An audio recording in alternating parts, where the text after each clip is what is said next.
ನೀವು ಬ್ಯಾಂಗ್ಳೂರು ಸಿಟಿನಲ್ಲೇ ಇದ್ದು ನೀವು ಹಳ್ಳಿನ ವಿಸಿಟ್ ಮಾಡಬೇಕಾ? ಹಾಗಾದರೆ ಈ ಜಾಗಕ್ಕೆ ನೀವು ಬರಲೇಬೇಕು. ಇದು ಎಲ್ಲಿದೆ ಅಂತ ಹೇಳ್ತೀನಿ, ವಿಡಿಯೋನ ಬೇಗ ಬೇಗ ಸೇವ್ ಮಾಡ್ಕೊಳ್ಳಿ.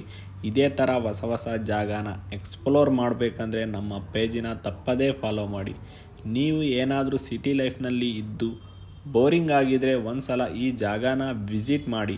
ಇದು ಯಾವ ಜಾಗ ಅಂದರೆ ಜಕ್ಕೂರಿನಲ್ಲಿರೋ ರಂಗೋಲಿ ಗಾರ್ಡನ್. ಇದು ಒಂದು ಹಳ್ಳಿ ಥರ ಇರುವ ಒಂದು ಪಾರ್ಕ್ ಆಗಿದೆ. ನಮ್ಮ ಕರ್ನಾಟಕದಲ್ಲಿ ಇರೋ ಹಳ್ಳಿ ಜೀವನ ಮತ್ತು ಹಳ್ಳಿ ಸಂಸ್ಕೃತಿ, ವೃತ್ತಿಗಳು, ಮನೆಗಳು, ಬಾಲ್ಯದ ಆಟಗಳು, ಜೀವನ ಶೈಲಿಗಳು ದೃಶ್ಯ ರೂಪದಲ್ಲಿ ತೋರಿಸಲಾಗಿದೆ. ಪ್ರತಿದಿನ ಬೆಳಿಗ್ಗೆ 9 ಗಂಟೆಯಿಂದ 6 ಗಂಟೆವರೆಗೂ ಓಪನ್ ಇರುತ್ತೆ. ಈ ಜಾಗಕ್ಕೆ ಆಲ್ಮೋಸ್ಟ್ ಫ್ಯಾಮಿಲಿಗಳು ಬರ್ತಾರೆ. ನೀವು ನಿಮ್ಮ ಮಕ್ಕಳನ್ನು, ಫ್ಯಾಮಿಲಿಗಳನ್ನು ಈ ಜಾಗಕ್ಕೆ ಕರ್ಕೊಂಡು ಬನ್ನಿ. ಸಂಸ್ಕೃತಿಗಳನ್ನು, ಆಟಗಳನ್ನು ಅವರಿಗೆ ತೋರಿಸ್ಕೊಡಿ. ಇದೇ ಥರ ಹೊಸ ಹೊಸ ಜಾಗನ ಎಕ್ಸ್ಪ್ಲೋರ್ ಮಾಡಬೇಕಂದ್ರೆ ನಮ್ಮ ಪೇಜಿನ ತಪ್ಪದೇ ಫಾಲೋ ಮಾಡಿ. ಲೊಕೇಶನ್ ಬೇಕಂತಂದರೆ ಕಾಮೆಂಟ್ನಲ್ಲಿ ಲೊಕೇಶನ್ ಅಂತ ಕಾಮೆಂಟ್ ಮಾಡಿ. ತಪ್ಪದೇ ಶೇರ್ ಮಾಡ್ತೀನಿ. ಲೈಕ್ ಮಾಡಿ, ಶೇರ್ ಮಾಡಿ. ಹೊಸ ಹೊಸ ಜಾಗನ ಎಕ್ಸ್ಪ್ಲೋರ್